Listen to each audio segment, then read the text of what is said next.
На главную площадь города-героя Цхинвал выносится государственный флаг Республики Южная Осетия и знамя вооруженных сил. Во знаменовании 35-й годовщины со дня провозглашения Республики Южная Осетия в городе-герое Цхинвале прошел военный парад. На трибуне сегодня большое количество гостей. Один из самых главных праздников с нами разделили многочисленные гости из братских республик. В их числе первый заместитель главы администрации президента Российской Федерации Сергей Кириенко, глава Северной Осетии Алания Сергей Миняйло, президент Абхазии Бадра Гунба. Президент Республики Южная Осетия Алан Гаглоев обратился ко всему осетинскому народу с поздравительной речью, отметив важность этого праздника.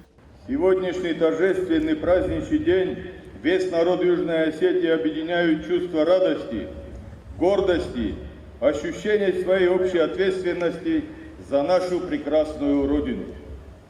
Сегодняшний праздник олицетворяет единство нашего народа, всех его поколений. На главной площади нашей страны мы видим представителей легендарного старшего поколения, создавшего государственность, провозгласившего и защищавшего республику. Мы видим людей, которые на заре становления нашей государственности высоко подняли и пронесли через годы знамя свободы, которые сделали и отстояли свой судьбоносный исторический выбор для нашего Отечества. От имени президента Российской Федерации Владимира Путина поздравительное письмо зачитал Сергей Кириенко. Лабан Хорс, добрый день, дорогие друзья, товарищи военнослужащие, уважаемые гости и участники военного парада. Для меня большая честь выполнить поручение президента Российской Федерации Владимира Владимировича Путина и сочетать его приветствие. Уважаемый Алан Эдуардович, уважаемые граждане Республики Южная Осетия, примите самые теплые поздравления по случаю Дня Республики.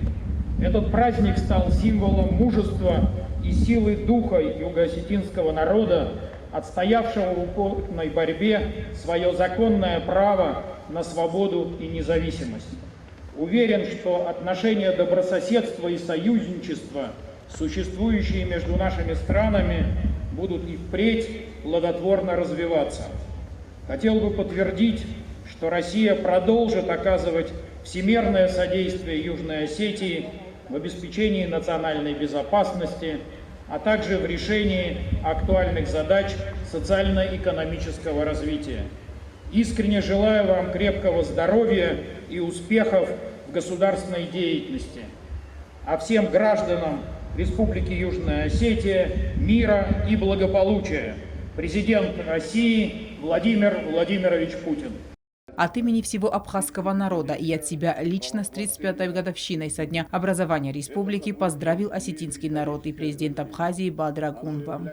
Для меня большая честь сегодня находиться здесь и вместе с вами разделить радость этого замечательного праздника – 35-летия провозглашения республики. Это событие имеет историческое значение. Оно является символом мужества и исторической памяти народа Южной Осетии, который на протяжении десятилетий отстаивал свое право на свободу и суверенное государство. Путь к независимости никогда не бывает легким. Народ Южной Осетии прошел его с колоссальными испытаниями и жертвами, но именно эта борьба стала фундаментом для независимого юго-осетинского государства. Далее торжественным маршем на Театральной площади прошли парадные расчеты Минобороны, МВД, МЧС и пограничной службы Республики Южная Осетия, 4-й гвардейской военной базы Министерства обороны Российской Федерации и курсантов кадетской школы.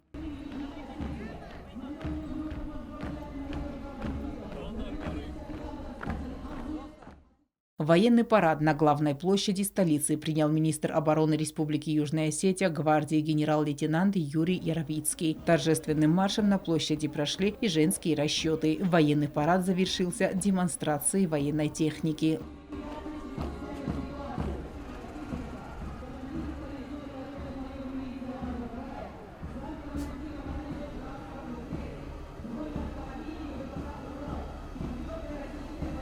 Алена Алтаева, Регина Черткоева, Рауль Кочиев, Зарим Арсоева. Информационный выпуск сегодня.